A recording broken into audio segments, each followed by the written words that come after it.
Bismillah. Assalamualaikum warahmatullahi wabarakatuh. Alhamdulillahilladzi nahmaduhu wa nasta'inuhu wa nastaghfiruh wa na'udzu billahi min shururi anfusina wa min sayyiati a'malina. May yahdihillahu fala mudilla lahu wa may yudlil fala hadiyalah.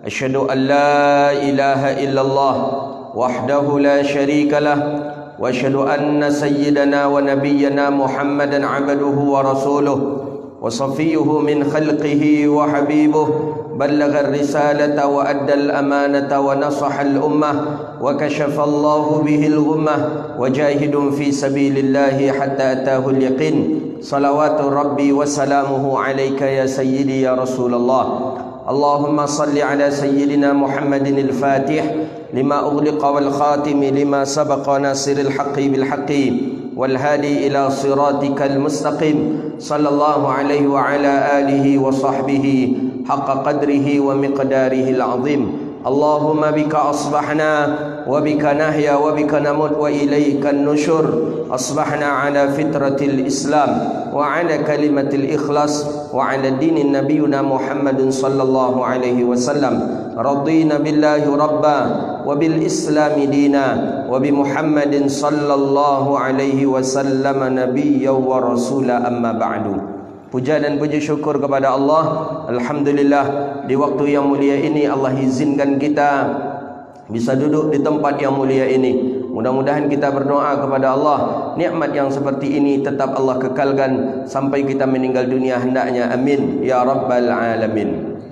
Salawat dan salam kepada Nabi yang agung, Nabi yang mulia, Sayyidina Rasulullah Muhammad sallallahu alaihi wasallam. Allahumma salli wa sallim wa barik ala Sayyidina Muhammadin tibbil qulubi wa dawaiha wa afiyatil abdani wa shifaiha wa nuril absari wa diyaiha wa ala alihi wa ashabihi bi'adadin kulli ilmillah ya rabbal alamin. Bapak Ibu hadirin jamaah subuh yang dirahmati Allah Subhanahu wa taala. Pada kesempatan kali ini kita lanjutkan kajian kita kitab Riyadhus Shalihin min kalami Sayyidil Mursalin lil Imam Yahya ibn Sharaf An-Nawawi rahimahullahu ta'ala wa radhu'an. Hadis berikutnya an Bara ibn Azib radhiyallahu ta'ala an. Ada sahabat Nabi namanya Bara bin Azib. Ini sahabat Nabi yang terkenal. Beliau dekat dengan Rasulullah sallallahu alaihi wasallam. Nama beliau Bara bin Azib. Beliau masih muda dan memang sama-sama muda dengan baginda Nabi sallallahu alaihi wasallam. Beliau dan ayahnya juga sahabat. Jadi Bara ini sahabat, Azib juga sahabat. Bara ibni Azib radhiyallahu taala an. Beliau ini dari orang Ansar, dari suku Aus. Jadi dari suku Aus, daripada Ansar. Beliau ikut peperangan dengan Rasulullah sebanyak 14 kali. Jadi 14 kali ikut perang dengan Rasulullah. Jadi memang orang-orang yang bersama Rasulullah ini semangat jihadnya tidak diragukan lagi. Ketika ada perintah jihad oleh Rasulullah, langsung berangkat sahabat Nabi. Tidak dipikirkan ketika itu anak, tak dipikirkan binatang ternak, tak dipikirkan harta. Itu memang orang imannya sudah tingkat muntahi lah. Makanya kata para ulama, satu daripada sahabat Nabi sama bandingannya dengan 500 para wali. Satu orang sahabat Nabi sama bandingannya dengan 500 orang para wali di zaman kita. Wali ini wali-wali Allah. Tahajudnya malam hari tak pernah tinggal, wudu'nya tak pernah tinggal, tak pernah makan syubhat, tak pernah makan riba, duhanya tak tinggal, sunnah-sunnah. Itu para wali, orang-orang soleh. Khatam Quran setiap saat. 500 orang wali Allah seperti itu sama bandingannya dengan satu orang sahabat Nabi. Begitu tingkat tinggi keimanannya para sahabat Nabi. Bayangkanlah ketika ada perintah perang, si fulan berangkat, si fulan berangkat, si fulan berangkat, tidak ada satu pun yang menolak. Tidak ada satu pun yang menolak daripada perang dengan Rasulullah sallallahu alaihi wasallam. Semuanya berangkat. Kami ikut ya Rasulullah, kami ikut ya Rasulullah. Malah kalau tak ada namanya, justru dia yang menawarkan. Saya kok tidak diikutkan ya Rasulullah, saya kok tidak ada di dalam daftar ya Rasulullah. Begitu semangat jihadnya para sahabat. Jadi memang sahabat Nabi itu yang dia cita-citakan adalah meninggal dalam keadaan syahid. Itu dia. Karena memang kalau kita hitung-hitung juga, kita ini kan akan meninggal. Dua saja pilihan, meninggal dalam keadaan konyol atau meninggal dalam keadaan mulia. Adalah dia. Pasti orang-orang mengatakan dia ingin ish kariman au mut syahidan. Hidup dalam keadaan mulia, mati dalam keadaan mati syahid. Itu yang kita inginkan. Tapi kalau hidup tidak dalam keadaan mulia dan meninggal pun tidak dalam keadaan syahid, berarti kita termasuk orang yang rugi hidup di bumi Allah Rabbun Jalla Jalaluh. Bara' bin Azib ini pembantunya Ali bin Abi Talib. Jadi Sayyidina Ali bin Abi Talib kalau ada perlu apa-apa, beliau minta bantu kepada Bara' bin Azib.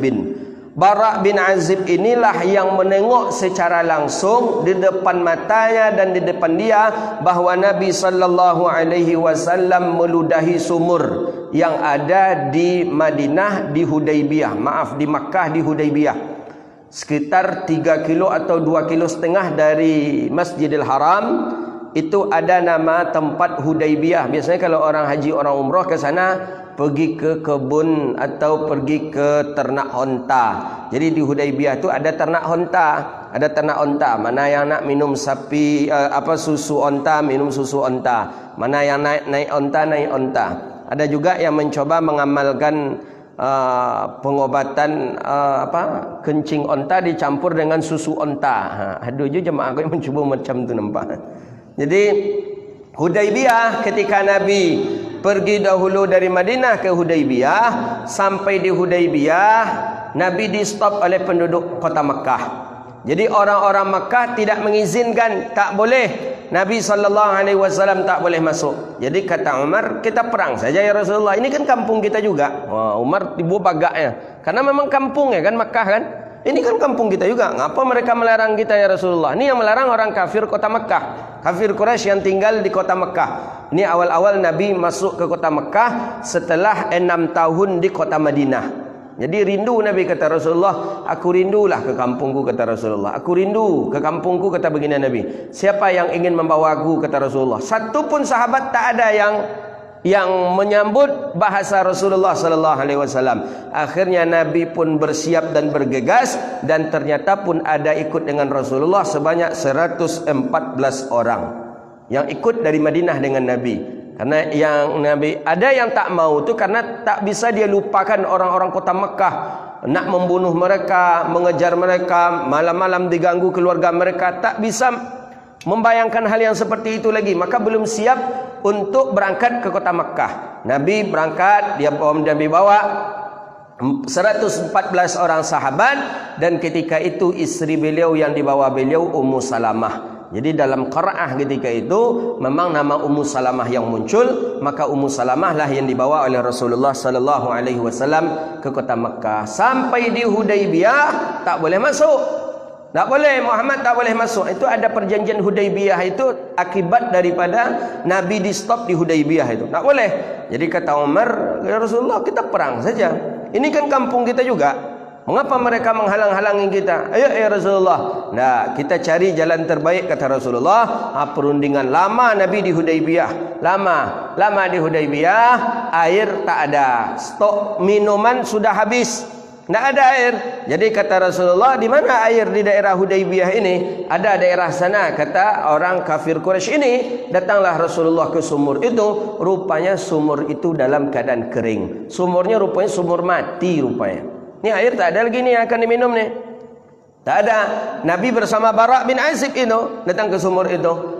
Ketika Nabi melihat sumur itu kering, langsung Nabi ludahi. Yang menengok Nabi meludahkan sumur itu Bara' bin Azib di samping Nabi. Berapa ndak mulianya Bara' bin Azib itu menengok Nabi meludahi sumur. Ketika Nabi meludahi sumur, langsunglah keluar air dari mata air sumur tadi banyak, bisa minum, mandi, berwudu sebanyak 114 orang dari sumur itu. Sumur itu sampai sekarang masih ada, cuman tidak ada airnya lagi. Masih ada. Sekarang kalau yang ada ke Hudaybiyah, itu masjid, ada tempat orang berjual-jual itu, ada bangunan lama sekali di belakangnya. Pas di belakang itu sumur Hudaybiyah itu. Itu yang sumur Hudaybiyah itu sumur yang pernah diludahi oleh Rasulullah sallallahu alaihi wasallam. Itu yang menengoknya adalah Bara bin Azib. Itu dia. Jadi jauh mulia tu Rasulullah dengan kita. Kita mana bisa kita asal-asal meludah aja. Tak kan bisa hidup sumur. Banyak sumur-sumur mati. Kita coba pula meludah, tak mau dia. Tak mau dia. Memang khusus air liur Rasulullah sallallahu alaihi wasallam. Tapi memang kata ulama, saya pernah mendengar dari masyayikh bahawa sumur-sumur yang mati itu kenapa diludahi oleh Rasulullah? Biasanya sumur yang mati itu yang menutupnya adalah jin. Jadi ditutup oleh jin sehingga tidak keluar air. Jadi kenapa dia tutup? Karena air ini kan sumber kehidupan. Orang minum dengan air mandi, dengan air berwuduk, dengan air semua. Air ini sumber kehidupan. Maka diludahi oleh Rasulullah, langsung jin-jin tadi pun pergi, akhirnya keluarlah lagi air. Boleh kita praktekkan. Kalau ada sumur kita di rumah dan tidak ada air, coba apa kan? Coba ludahin. Ludah kalau keluar airnya berarti pergi setannya itu, jinnya itu. Tapi kalau diludahi tidak pergi dia, berarti samu ludah awak ludah setan ini. Tak pergi dia. Itu dia sahabat Nabi. Kemudian Bara bin Azib. Banyak Bara bin Azib ni melakukan hal-hal yang sangat lama dalam ingatannya terhadap Rasulullah SAW. Bara bin Azib ini jugalah yang menyerahkan tongkat kepada Rasulullah ketika Nabi sedang melaksanakan khutbah. Jadi Nabi sedang khatib, Nabi sedang khutbah, Bara bin Azib inilah yang memberikan kepada khatib itu kepada Rasulullah tongkat. Itulah Nabi menengoknya. Maka sunnahnya ketika khutbah itu memakai tongkat. Memakai tongkat sunnahnya dalam berkhutbah itu. Itu pula lah dan serah terima orang-orang kita di kampung-kampung kan ketika berdiri Bilal memegang tongkat. Ini Anur ada itu. Berdiri Bilal memegang tongkat sambil membaca ya ma'syaral muslimun, ya ma'syaral muslimin. Iza sa'adal khatim 'alal mimbar fala tatakallam wa man tatakallam faqad lagha wa man lagha fala jum'atalah. Kalau khatib sudah naik mimbar jangan bicara lagi. Itu artinya itu yang dia baca. Siapa yang berbicara maka lagha Jumatnya. Siapa yang Jumatnya lagha maka sama dia tidak melakukan Jumat. Khatib innallaha wa malaikatahu yusalluna 'alan nabi ya ayyuhalladzina amanu sallu 'alaihi wa sallimu taslima. Barulah diberikan oleh Bilal tadi tongkat kepada khatib. Khatib pun naik ke atas. Yang memberikan itu ke Rasulullah adalah Bara bin Azib, sahabat Nabi sallallahu alaihi wasallam. Itu salah satu sunnah yang ditinggalkan oleh teman-teman salafi, saya perhatikan. Dia katanya menghidupkan sunnah, tapi di sunnah yang seperti itu mereka lupa. Tuh sunnah jelas sunnah ya. Dalam riwayat hadis Nabi memakai tongkat. Nabi memakai tongkat ketika khutbah. Kadang-kadang Nabi memakai tombak. Dalam kitab Mughni Muhtad, dalam syarah Minhaj itu ada nukilan hadis oleh Imam Khatib Syarbini, Nabi memegang tongkat dengan tangan kiri. Dengan tangan kiri Nabi memegang tongkat, dengan tangan kiri Nabi memegang tombak. Ini salah satu sunnah yang terlupakan. Kalau memang kita ingin kita mengatakan mengklaim diri kita ikut sunnah, kenapa tidak semua sunnah yang kita ikut? Ikutlah semua sunnah. Sunnah Rasulullah sallallahu alaihi wasallam daripada asa atau daripada tongkat. Jadi kita tak bisa kita mengklaim kita saja yang sunnah. Majlis kita, majlis pembacaan kitab Riyadhus Salihin setiap Sabtu subuh. Oh ini majlis sunnah sebenarnya. Oh tak bisa. Tak bisa. Banyak di luar sana juga yang mengaji hadis Rasulullah. Ada yang mengaji hadis Bukhari, ada yang mengaji hadis Sahih Muslim. Banyak. Maka kita mengklaim diri kita yang sesungguhnya majlis sunnah, masjid sunnah. Tak bisa. Kitalah sesungguhnya orang ahli sunnah jamaah. Tak bisa.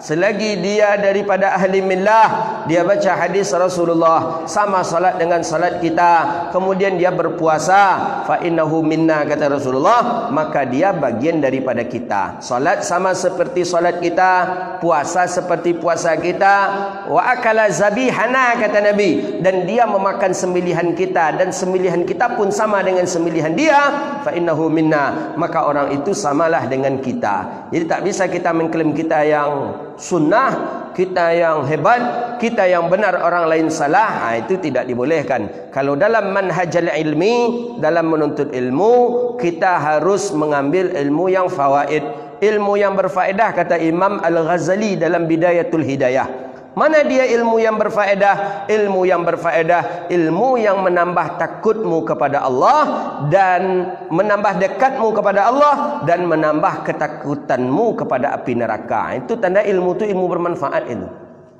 Itu Imam Al-Ghazali mengatakannya. Tanda ilmu itu ilmu yang bermanfaat, menambah dekat engkau kepada Allah dan menambah takutmu terhadap api neraka. Maka ilmu itu berarti ilmu yang bermanfaat. Siapapun yang menyampaikannya, walaupun anak kecil yang menyampaikannya, walaupun sahabat yang menyampaikannya, tapi ilmu itu ilmu yang menambah dekat kita kepada Allah, menjauhkan kita daripada api neraka, berarti tanda ilmu itu adalah ilmu yang bermanfaat. Jadi banyak sunnah-sunnah yang lain yang ditinggalkan. Kita sebut dengan sunnah yang nampak fisik saja. Jenggot, celana cingkrang, kemudian sunnah-sunnah yang fisik saja yang sering kita nampak. Banyak lagi sunnah Rasulullah. Siwak, saya perhatikan teman-teman seberang sana, siwak pun jarang dia memakainya. Siwak jelas dalam hadis itu. Sunnah Nabi SAW. Mana sunnah Nabi SAW lagi? Ya, selain daripada siwak, selain daripada asa, tongkat, sunnah Rasulullah SAW yang sering terlupakan juga adalah kebiasaan baginda Nabi dalam makan, dalam minum dan dalam hal yang lain sebagainya. Jadi ini hadis dari Bara' ibn Azib radhiyallahu taala anhuma karena dia dan ayahnya sahabat Nabi sallallahu alaihi wasallam. Anin Nabi sallallahu alaihi wasallam, daripada Nabi sallallahu alaihi wasallam, apa kata Rasulullah sallallahu alaihi wasallam? Al-khalatu bimanzilatil ummi. Khalah, al-khalatu bimanzilatil ummi. Al-khala fi hadisil hukm al-khas li'annahu taqarrabu minha fil han wa syafaqa wal ihtida. Khalah ini apa maksud daripada al-khalatun bimanzilatil ummi? Daripada apa ya? Ibu kita kakak beradik. Kalau kita biasanya apa bilangnya? Mak cik, apa lagi? Kalau kakak mak kita apa? Mak ngah ya, kalau kita mak ada mak ngah berarti mak nanti tongah berarti. Ada mak dang berarti mak yang paling godang berarti. Itu kalau orang Acu tu. Bimanzilatil ini kedudukannya adalah manzilatil di kedudukannya sama dengan ibu kita. Jadi ketika ibu kita tak ada, itulah ibu. Ketika ibu kita musafir, itulah ibu. Kalau ibu meninggalkan beliau di rumah kita. Jadi dalam arti kata bagaimana yang perlu untuk kita perhatikan dalam bersedekah adalah khalah. Itu dia. Jadi jangan orang lain kita gembirakan, kita bahagiakan, orang lain kita bantu. Ternyata yang sama kedudukannya dengan ibu kita tidak kita bantu. Di sini kena kita ini. Itu maksud Rasulullah. Orang yang sama kedudukannya dengan ibu kita, orang yang sama kedudukannya dengan ibu kita, Nabi kan menyamakan. Ini ternyata tidak kita perhatikan. Kita banyak bantu sana, bantu si fakir sana, bantu si miskin sana. Rupanya yang sama dengan kedudukan dengan ibu kita, kata Rasulullah, kita abaikan, tidak kita bantu. Maka Nabi pertegaslah di sini. Kata baginda Nabi sallallahu alaihi wasallam, al-khalatu bimanzilatil bahwa dia adalah manzilatil Manzilatil kedudukannya sama halnya seperti ibu. Itu maksud dari hadis ini. Kemudian Nabi menjelaskan di dalam hadis yang sangat panjang. Kemudian dilanjutkan oleh Rasulullah sallallahu alaihi wasallam, qala fi dakhaltu 'ala Nabi sallallahu alaihi wasallam. Jadi kata Bara' bin Azib, aku datang ke Nabi sallallahu alaihi wasallam. Kata baginda Nabi sallallahu alaihi wasallam, kata Bara' bin Azib, aku datang kepada Nabi sallallahu alaihi wasallam. Di Makkah, ketika awal-awal Nabi diangkat menjadi seorang Rasul. Faqultu lahu man anta? Kata Bara' bin Azib, ini hadis ini yang meriwayatkan juga Bara' bin Azib, tapi beda dengan hadis yang sebelumnya. Man anta? Siapa engkau? Kata Bara' bin Azib ke Rasulullah. Ini Bara' bin Azib belum diangkat, belum menjadi seorang Muslim. Qala, kata Nabi, nabiyyun, aku ni seorang Nabi. Fakultu wa ma nabi? Kata Bara bin Azib, Nabi itu apa? Siapa ya Nabi itu apa? Tak faham. Dulu kan orang tak kenal Nabi itu apa. Qala arsalnillahu ta'ala, aku adalah utusan Allah, kata Nabi.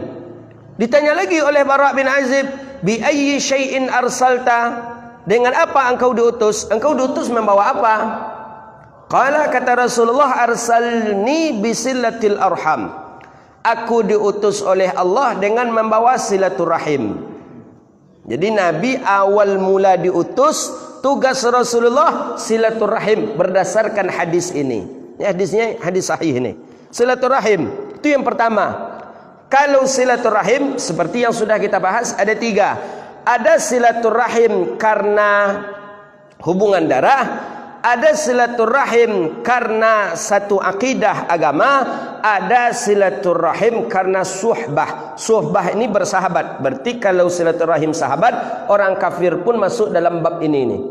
Jadi bolehkah menjalin dengan mereka? Boleh, karena mereka bagian dari suhbah. Tapi ini yang terakhir, yang ketiga, bersahabat. Maka Nabi banyak berteman dengan orang-orang kafir Quraisy, dengan orang-orang Yahudi Madinah. Sehingga tahu Nabi puasa hari Ashura. Dari siapa tahunya Nabi puasa hari Ashura? Dari si Yahudi. Yahudi puasa hari Ashura. Nabi tanya dalam hadis Muslim, lima antasum hadzal yaum, kenapa kalian puasa hari ini? Kata Yahudi, hadza yaumul farah lana.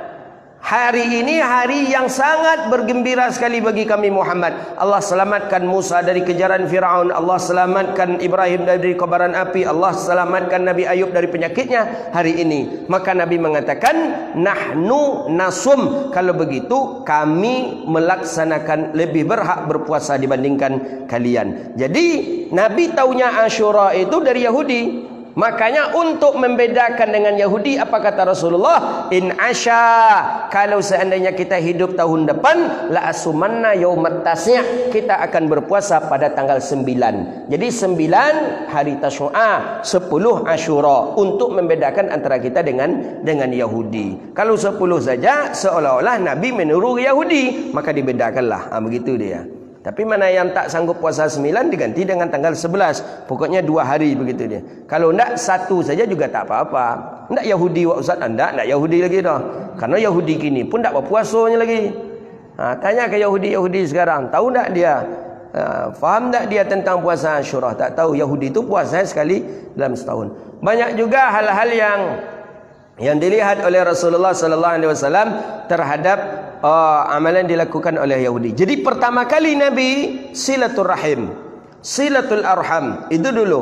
Maka Nabi sallallahu alaihi wasallam ketika di Madinah, Nabi gabungkan kaum Muhajirin dengan kaum Ansar. Kemudian setelah itu apa kata Rasulullah? Arsalni wa kasril awsan, aku diutus untuk memecahkan, menghancurkan awsan. Awsan ni patung-patung. Awsan, maka tak boleh buat nama anak Awsan. Tak boleh. Awsan atau Stan, itu artinya patung itu, Awsan itu. Orang kita kan tak mau bertanya ke ustaz buat nama anak. Tengok di Google, dia kata Google Awsan. Awsan artinya yang tersayang. Google tu punya inyo aja nyawa, mula mai ikut ginyo. Ada ustaz sebanyak ni, ustaz di daerah kita tanya ke ustaz, ustaz, ini nama cucu kami boleh ustaz? Tahu Ustaz Somad, tanya ke Ustaz Somad, ini Ustaz ni, saya pernah ni jumpa ni Awsan ni. Saya larang, Awsan ni patung ni, arti ni pak ni. Awsan. Dia cewek perempuan ni, dia buat nama Awsan. Awsan patung. Di mana Pak? Oh, ini bahasa Turki ni Ustaz. Jadi bahasa Turki, kau dia nak tanggung ya. Pokok bahasa hadis Awsan patung, tak boleh. Di dalam Subat Ibn Ruslan ada satu buah untayan syair ini. Man aliman bi'ilmihi la yu'malan yu'adzibu min qabli 'abidil wathan. Alimun bi'ilmihi la yu'malan, orang alim, orang yang berilmu, orang yang sudah mengetahui ilmu, la yu'malan, dia tidak mengamalkan ilmunya, maka dia diazab di api neraka qablal abidil wathan, sebelum penyembah patung diazab. Saya ulang balik. Al-alimun bi'ilmihi la yu'malan yu'adzibu min qabli 'abdil wathan. Orang alim yang tidak beramal dengan ilmunya, orang yang berilmu tidak beramal dengan ilmunya, maka dia nanti di akhirat, di neraka, diazab lebih dahulu daripada penyembah patung. Jadi penyembah patung belum diazab lagi. Kita sudah diazab kalau kita tidak beramal dengan ilmu kita. Berat sekali. Berat. Mudah-mudahan kita termasuk orang yang beramal dengan ilmu. Amin. Wa kasril ausan. Orang yang kemudian kata Rasulullah, aku diutus untuk kasril ausan, memecahkan, menghancurkan patung-patung. Itu baru tugas Nabi kedua. Pertama, silaturahim. Kedua, patung-patung itu dihancurkan, patung-patung dimusnahkan. Begitu dia. Jadi tidak langsung dimusnahkan patung-patung. Bukan Nabi langsung diutus jadi Rasul langsung dimusnahkan Nabi patung-patung. Tidak. Ini kadang anak-anak kita ni umumnya ni yang sekolah di pesantren-pesantren, sekolah-sekolah itu, langsung dia pulang langsung marah-marah. Oh ya, ni haram ni ya, ni haram ni ya. Ayahnya banyak foto-foto di rumahnya. Ada foto dengan SBY, ada foto dengan Pak D, ada foto, banyak foto-foto. Foto ni. Jadi ilmu yang didapat anaknya di pesantren bahwa foto-foto ni sama dengan patung. La yadkhulul bait malaika fi surah. Malaikat tidak masuk ke dalam rumah yang di dalam rumah tu ada patung. Jadi kata ustaz dia di pesantren, ustazah dia di pesantren, sama halnya dengan patung itu diantaranya foto. Foto-foto itu sama dengan patung. Jadi kalau foto-foto kita pajang di rumah kita, maka malaikat tak mau masuk ke rumah kita. Anak tamat SD didoktrin seperti itu oleh ustaznya di pesantren. Akhirnya anak libur bulan puasa, pulang ke rumah, langsung anak, ya ini ni ya, buang ni ya. Ini malaikat tak mau masuk ke rumah kita ni ya. Ini kejadian nyata nih. Tokoh kita di Riau ada seperti ini ya, ini tak betul ni ya. Ini tak betul ni ya. Buang. Apa ini? Ini yang setan itu masuk. Ayahnya bilang, oh ini dah mulai anak saya ini salah ini. Akhirnya mulailah. Untung ayahnya cepat melapor ke saya. Anak saya seperti ini, ada apa nih Ustaz? Oh, anak bapak sudah mulai masuk virus. Virus itu lebih parah dari corona lagi. Kalau corona bisa diisolasi, kok tak bisa diisolasi? Memang harus dimutasi. Harus apa namanya? Amputasi. Harus, tak bisa. Jadi kata dia, TV ni tak usahlah TV, ada TV lagi di rumah, jual aja lah TV ni. Tak usahlah TV ni ada di rumah. Kata anak baru 6 bulan di pesantren. Karena Ramadan libur, jadi anak pulang ke rumah. Pulang ke rumah tu disuruh turunkan semuanya.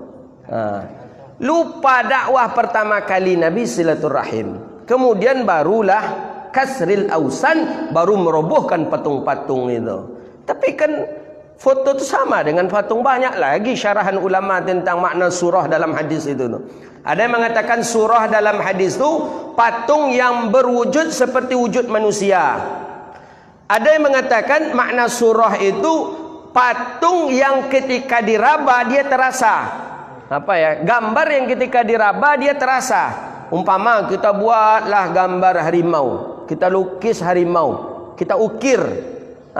Di dinding letaknya. Ketika diraba terasa dia. Ulama ada mengatakan itu yang surah. Ada ulama mengatakan surah itu adalah gambar yang patung yang ada atau tidak ada dalam bernyawa. Maksudnya ada dan tidak ada yang asli. Seperti kalau seperti Doraemon. Doraemon ada yang asli ya? Tidak ada. Maka itu tidak termasuk surah. Tapi sebagian mengatakan itu surah. Apalagi seperti Doraemon, seperti apa lagi?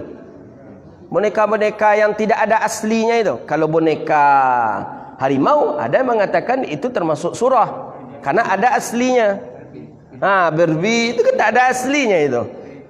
Jadi Upin Ipin, Upin Ipin itu apa aslinya itu mana? Ada orang bentuk Upin Ipin itu. Jadi jangan kaku kita dalam memahami makna surah. Surah itu banyak syarahan ulama. Ada yang disebut dengan surah itu apabila dia ditulis dengan memakai tangan. Jadi ada orang ini berdiri sebagai pelukis lah. Dia bisa menterawang orang ini, kemudian dia salin ke satu buah kertas. Ini juga makna surah. Jadi surah itu banyak makna. Tapi dari sekian banyak ulama berpendapat, khilaf dari ulama, yang paling sepakat mengatakan surah adalah patung yang berbentuk dengan bentuk hidup. Itu dia. Apa contohnya? Seperti patungnya Soekarno-Hatta, Bung Hatta yang ada di Bukit Tinggi. Tapi itu tak juga bisa kita samakan. Kenapa? Karena tidak ada tangannya. Jadi banyak syarahan ulama lagi. Maka dulu di Mesir, di daerah di daerah piramid itu kan ada patungnya Ramses itu, berwajah seperti wajah Ramses. Jadi kabarnya hidung itu tidak ada karena agar mengelakkan dia terhindar daripada surah tadi. Jadi kalau ada hidung berarti sempurna dia. Maka dipotonglah hidungnya. Kabarnya seperti itu. Antai tindak lah antu dawa. Makanya tidak ada hidungnya itu. Tapi intinya surah itu bukan dengan makna gambar yang seperti itu, tapi banyak pemahaman tentang makna surah. Tapi yang sepakat ulama, surah adalah patung yang ada hidupnya. Itulah dia. Jadi Nabi diutus kasril ausan, menghancurkan patung. Yang ketiga, wa ayyuhadallah. Ini terbalik kita dengan teman-teman di sana ini. Kalau bagi mereka ini yang dulu, ayyuhadallahu la yusyrika bihi syai'a, bahwa dia tauhidkan Allah, dia esakan Allah, la yusyrika bihi syai'a, dan tidak ia serikatkan Allah dengan sesuatu. Tidak dia melakukan perangai syirik, tidak melakukan kesyirikan, dia tetap bertuhankan kepada Allah. Allah Tuhannya Allah wahid, Allah satu, wahidul qahhar. Wa dzakara tamamul hadis wallahu taala alam wa bil auni wal quwwah. Selesai hadis ini, wallahu taala a'lam, Allah mengetahui bihil auni wal quwwah, dan dengan Allah itu pertolongan dan kekuatan. Masuk hadis bab baru, babut tahrim, bab haram uquq melawan kepada ibu bapa, wa qati'atur rahim, dan memutuskan silaturahim. Ini dia bab baru, hadis tentang haramnya melawan kepada ibu bapa dan memutuskan silaturahim. Kenapa Imam Nawawi menggabungkan dua mestinya judulnya? Satu, melawan kepada ibu bapa, haram melawan kepada ibu bapa. Yang kedua, haram memutuskan silaturahim. Sekarang disatukan oleh Imam Nawawi. Kenapa disatukan oleh Imam Nawawi? Berarti tanda ada hal yang kadangkala kita boleh tidak patuh kepada ibu bapa.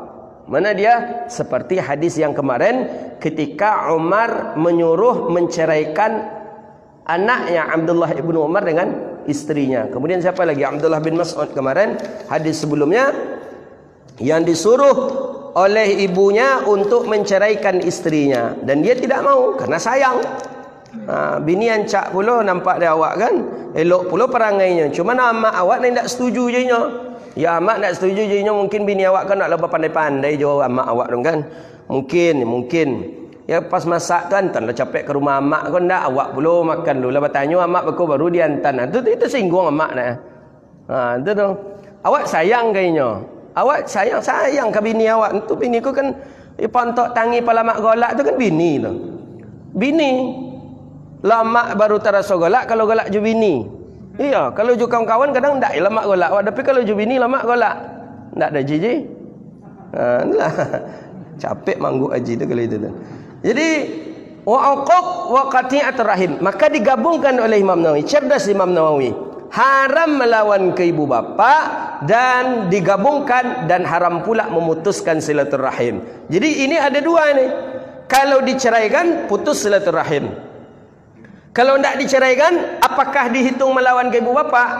Makanya digabungkan oleh Imam An-Nawawi rahimahullahu ta'ala. Bisa saja Imam Nawawi membedakan bab tahrimul uquq, bab haram melawan ke ibu bapa, dinukilkan hadis-hadis. Dibuat pula satu bab setelah itu lagi, bab haram qati'atur rahim. Bisa saja. Tapi Imam Nawawi menggabungkan. Berarti tanda ada yang tidak bisa untuk kita satukan. Ndak kita melawan ke ayah, ndak kita melawan ke mak, tapi jangan pula putus silaturahim. Kau ya agak payah kau. Macam mana caranya? Itu yang ada pada hadis yang kita baca ini. Qala, dimulai oleh ayat, fahal asaitum in tawallaitum an tufsidu fil ardi wa tuqatta'u arhamakum ulaika alladhina la'anahumullah fa asammahum wa a'ma absarahum. Ini ayat-ayat. Ini kehebatan Imam Nawawi. Imam Nawawi sebelum masuk hadis dibaca dulu ayat-ayat yang berkaitan dengan hadis itu. Fahal asaitum, apakah kamu mengira hidup jika kamu melampaui bahwa kamu melakukan kerusakan di bumi Allah dan kamu putuskan hubungan silaturahim di antara kamu? Ulaika alladzi la'anahumullah, mereka orang-orang yang dilaknat oleh Allah. Allah butakan mata mereka dan Allah pekakkan telinga mereka. والذين ينقضون عهد الله من بعد ميثاقه ويقطعون ما أمر الله به أن يوصل ويفسدون في الأرض أولئك لهم اللعنة ولهم سوء الدار. Orang-orang yang yanquduna, membatalkan mereka akan janji mereka dengan Allah setelah mereka berjanji, kemudian mereka memutuskan apa-apa yang disuruh oleh Allah, bahwa mereka itu menghubungkan silaturahmi, wa yusiduna fil ard, tapi mereka melakukan kerusakan di bumi Allah. Ulaika lahumul la'nah, mereka itu orang-orang yang dilaknat, walahum su'uddar, dan bagi mereka itu kampung yang paling jelek. Apa maksudnya? Neraka. وَقَضَى رَبُّكَ أَلَّا تَعْبُدُوا إِلَّا إِيَّاهُ وَبِالْوَالِدَيْنِ إِحْسَانًا إِمَّا يَبْلُغَنَّ عِندَكَ الْكِبَرَ أَحَدُهُمَا أَوْ كِلَاهُمَا فَلَا تَقُل لَّهُمَا أُفٍّ وَلَا تَنْهَرْهُمَا وَقُل لَّهُمَا قَوْلًا كَرِيمًا وَاغْفِرْ لَهُمَا جَنَاحَ الذُّلِّ مِنْ رَحْمَةٍ وَقُل رَّبِّ ارْحَمْهُمَا كَمَا رَبَّيَانِي صَغِيرًا. Ini ayat tentang kita mesti berbuat baik kepada ibu bapa. Tunaikanlah telah mengerjakan engkau dengan Tuhan engkau akan amalan. Maksudnya kita telah melakukan kebaikan kepada Allah, sudah salat, tapi setelah itu wabil walidaini ihsana, langsung kita berbuat baik kepada ibu bapa kita. Fala taqul lahum ufin, jangan sekali-kali kita mengatakan uf. Uf ini istilah bahasa Arab tapi makna cus. Enggak. Itu sama dengan uf itu. Jadi uf. Ada sebagian ulama mengatakan orang Arab kalau baru disebut dia melawan kepada ibu bapa kalau dia sudah mengucapkan kalimat uf. Begitu uf. Tapi kita tidak. Kita karena berbeda dengan uf. Kalau awak sabi uf aja tak ada bang mak awak dah. Nak pergi ke ufnya kan anda pun dah. Tapi nak pulang nak banyak kerja kok. Memang suruh pulang kan lain lah. Itu sama dengan uf dengan bahasa kinayah namanya. Bahasa kinayah, bahasa sindiran. Hadis pertama, An Abi Bakrata Nufai ibni Harisin. Ini sahabat Nabi lagi. Asli beliau ni Abi Bakrah ni, Allahumma salli ala Muhammad, daerah Taif. Jadi Nabi awal ke Taif kan diusir oleh orang Taif, dilempar Nabi dengan batu oleh anak-anak sampai patah gigi Rasulullah sallallahu alaihi wasallam. Nabi balik pulang dari Taif tadi ke Makkah karena orang Taif tak menerima. Ada yang secara sembunyi-sembunyi mengikuti Rasulullah, namanya Abi Bakrah. Dia ni secara sembunyi-sembunyi dia ikuti Rasulullah. Diam-diam dia ikuti Nabi sallallahu alaihi wasallam. Diam-diam dia ikuti Rasulullah. Sampai di kota Mekah, akhirnya dia mengaku ke Rasulullah, dia ingin masuk Islam. Dimasukkan, disyahadatkan oleh Rasulullah. Ternyata dia budak pula. Dia budak. Tapi Nabi sudah mengatakan, siapa yang datang kepada kami dan masuk Islam, maka dia berubah status menjadi merdeka. Siapa yang tidak mau itu? Dari seorang budak menjadi orang yang merdeka. Akhirnya masuk Islamlah Abi Bakrah. Abi Bakrah masuk Islam, berdakwah sampai Abi Bakrah juga ikut perang, dan Abi Bakrah pun sampai di zaman Sayyidina Umar ibn al-Khattab. Jadi Umar ibn al-Khattab mengutus Abi Bakrah ini ke daerah Basrah. Ke daerah Basrah kemarin yang kita sebutkan di daerah Irak sana, Basrah. Jadi singkat cerita, ada hal yang dilakukan oleh Abi Bakrah ini. Apa? Abi Bakrah ini nampak sahabat Nabi melakukan zina. Nama sahabat itu Mughirah bin Syu'bah. Ini agak muskilah dalam ilmu hadis ini. Karena menurut ulama hadis, seluruh sahabat Nabi itu adil. Adil itu diterima riwayat-riwayatnya. Tapi kalau sudah bersumpah dengan sumpah yang palsu, maka riwayat yang dibawakan oleh sahabat Nabi tadi bisa jadi hadisnya semuanya dhaif. Maka syarat hadis sahih itu kan jelas itu. Ittisalus sanad, bersambung sanad. Adalah terwah, adilnya rawi. Di sini kena nanti nih. Sahabat tu pada asalnya adil semua. Adil ni maksudnya orang-orang yang diterima hadisnya. Tapi kalau sudah menuduh dengan tuduhan berzina, maka dia termasuk pelaku dosa besar. Orang yang pernah melakukan dosa besar, rusaklah keadilannya dalam merawikan hadis. Ini agak muskilah, agak berat ulama mengkajinya dulu. Dulu bukan kita hari ini. Dulu di zamannya Imam Syafi'i mengkaji tentang Abi Bakrah ini. Jadi ceritanya di Basrah, Abi Bakrah ini bertetangga dengan Mughirah bin Syu'bah. Jadi ini jalan, di rumah tu rumah Mughirah bin Syu'bah. Di sini rumahnya daripada rumah Abi Bakrah. Suatu ketika nampaklah Abi Bakrah ini Mughirah bin Syu'bah ini melakukan zina. Ini sama-sama sahabat Nabi ini, diutus oleh Umar bin Khattab ke Basrah. Nampak melakukan zina. Makanya si Abi Bakrah langsung mengatakan bahawa si fulan melakukan zina. Saya sebagai saksi. Akhirnya sampailah ke Madinah. Gubernur ke Madinah ketika itu sebagai khalifah adalah Amirul Mukminin Umar ibn Khattab. Didatangkan, disidang.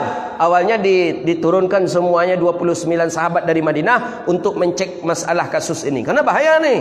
Ini sahabat Nabi yang tertuduh ini. Yang menuduh pun juga sahabat Rasulullah sallallahu alaihi wasallam. Ribut ketika itu Madinah. Akhirnya didatangkan, disidanglah. Ketika disidang didatangkanlah. Tentu kalau zina mesti harus 4 saksi. 4 saksi. 3 saksi mengatakan iya, si fulan melakukan zina. Di antara saksi itu adalah Abi Bakrah. Abi Bakrah orang yang nampak pertama kali. 1 saksi Ziyad mengatakan enggak, aku tidak nampak bahawa dia melakukan zina. Jadi saksi tadi 3, 1 tidak. Jadi ketika disidang Mughirah, apakah engkau memang melakukan itu Mughirah? Enggak, kata Mughirah. Aku tak melakukannya. Tapi karena saksi sudah tidak cukup dan kita sudah menuduh, maka saksi dihukum lebih dahulu. Dicambuklah dengan 80 kali cambuk dan disuruh bertaubat. Semua bertaubat. Abi Bakrah tak mau bertaubat. Abi Bakrah dianggap melawan kepada Umar ibn Khattab. Aku tak mau bertaubat. Aku menampakkannya, kata Abi Bakrah. Walaupun memang saksi. Itu dia Pak, kalau dalam hukum zina Pak, saksi mesti 4 dia. Kalau 2 saja saksi kita dah salah itu. Walaupun kita nampak memangnya berzina. Kekini itu lebih elok tu pakai video. Divideokan tu, divideokan. Atau dipanggil kawan-kawan kalau ingin kita menggerebek agak 4. Itu dalam agama seperti itu. Kalau tidak, kita berdosa Pak. Karena saksi kita tak cukup. Abi Bakrah tak cukup saksi. Akhir dicambuk 80 kali cambuk dan disuruh taubat. Abi Bakrah tak mau bertaubat. Aku tidak mengada-ngada. Aku bukan menjadi saksi palsu. Aku nampak, kata Abi Bakrah. Abu Bakrah agak tegang, agak melawan, agak keras ke Umar ibn Khattab. Akhirnya dipanggil, disidang kembali Mughirah ibn Syu'bah. Memang Mughirah ini secara keluarga lagi. Ini karena sahabat Nabi ini. Tak mungkin Umar tidak percaya kepada Abi Bakrah. Umar percaya kepada Abi Bakrah. Tak mungkin Abi Bakrah pun mengada-ngadakan cerita. Akhirnya ditanyalah secara baik-baik, betulkah engkau? Kata Mughirah bin Syu'bah, aku memang melakukan hubungan suami istri yang sebagaimana dilihat dan nampak oleh Abi Bakrah. Tapi aku bukan berzina, kata Mughirah bin Syu'bah. Itu adalah istriku dan baru aku nikahi. Jadi barunya nikahi. Tahu Pak berapa bininya Mughirah bin Syu'bah ni? Mughirah bin Syu'bah ni sudah menikah sebanyak 300 kali. 300 kali. Dalam Ihya Ulumuddin Imam Ghazali menukilkan itu. Sama dengan Sayyidina Hasan. Mughirah bin Syu'bah 200-300 kali menikah. Kalau sahabat satu lagi Abi Qatadah itu kalau tak salah 70 kali menikah. Biasa itu. Kininya menikah. Because sore lah mati bini itu. Tu boleh menikah balik. Awak laki-laki kan tak ada iddah. Ada iddah kita laki-laki? Tak ada. Laki-laki tidak ada masa iddah. Tak ada masa iddah. Nikah lagi. Rupanya tak lama umurnya dah meninggal pula, menikah lagi, meninggal cerai menikah, meninggal cerai menikah, meninggal cerai. 3 rati. Jadi wajar Abi Bakrah takkan tahu itu bininya potong lain pula orangnya. Itu masalahnya. Jadi kata dia 4 sekali pasang dia. Kalau ada meninggal satu cepat digantinya. Itu dia sahabat Nabi yang bernama Mughirah bin Syu'bah. Jadi menurut ulama hadis, Mughirah bin Syu'bah ini tidak bersalah. Maaf. Mughirah bin Syu'bah juga tidak bersalah, Abi Bakrah tidak bersalah. Makanya Imam Bukhari juga memasukkan hadis Abi Bakrah ke dalam sahihnya, Imam Muslim ke dalam sahihnya, Imam Nawawi pun menukilkan di dalam kitab Riyadhus Shalihin. Jadi dia tak perlu bertaubat kan? Ya, dia tak salah, memang dia nampak melakukan itu. Mughirah bin Syu'bah pun juga tidak bersalah karena itu isteri dia, bukan dia melakukan zina.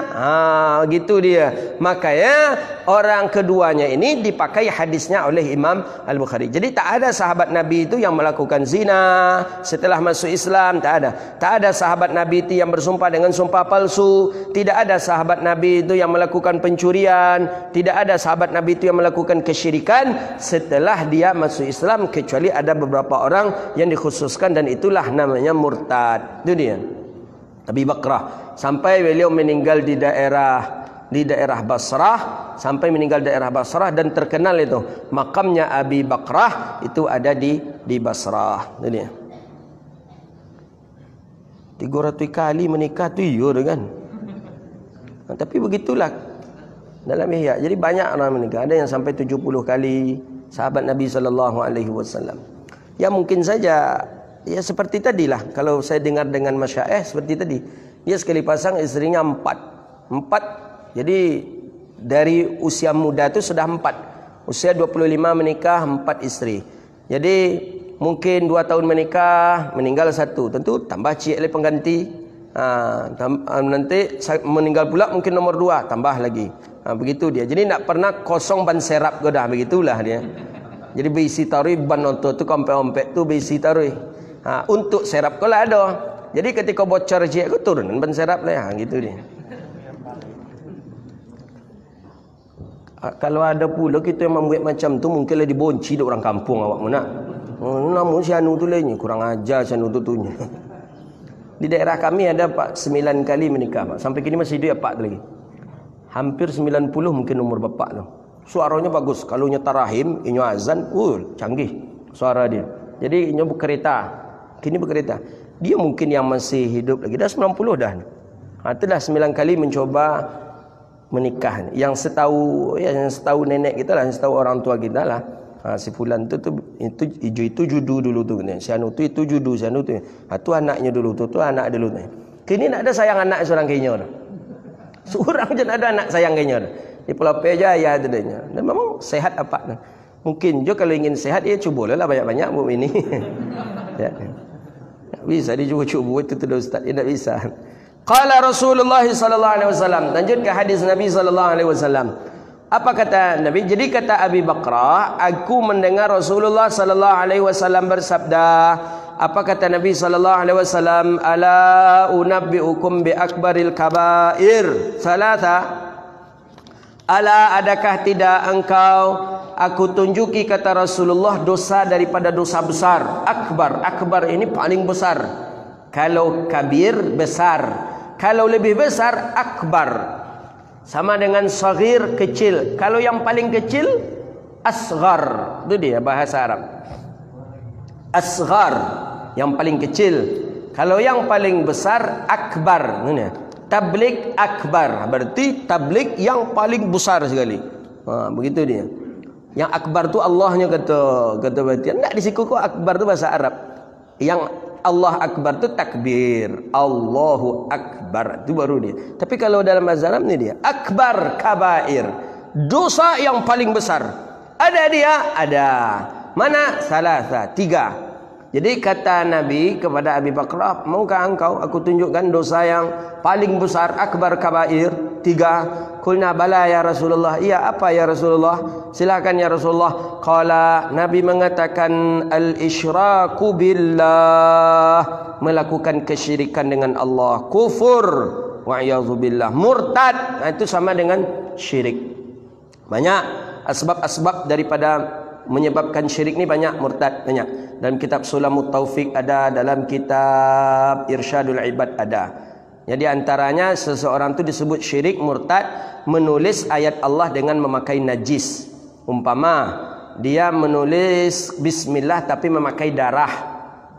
Ini murtad nih. Syirik ini dalam kitab Irsyadul Ibad. Ada daerah yang pernah saya baca itu, dia untuk pelaris kedai.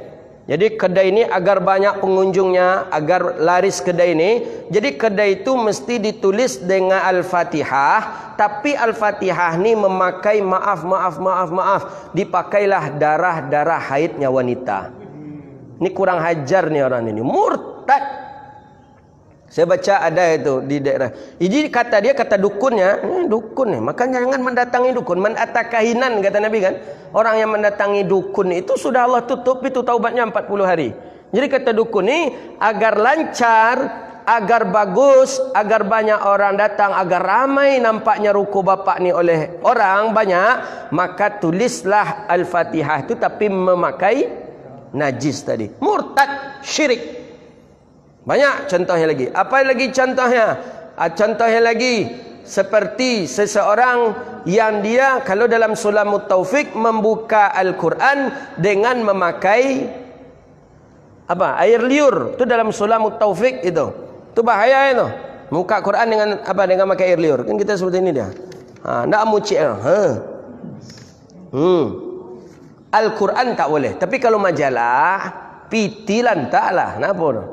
Uang umpamanya kita buka macam tu, tak mau dia, sampai habis air liur kita buka lah. Tapi kalau Quran jangan.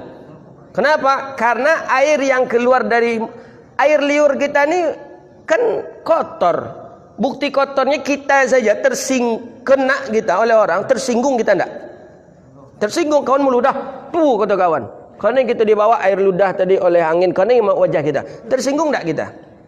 Apalagi Quran, kitab suci, kitab mulia, kenapa harus pakai air liur? Jadi kami selama kalau tak buat Ustaz adik lah mengaji, itu dia jadi buat je lah. Ini jangan. Kalau nak pakai air, carilah air yang lain. Bisa.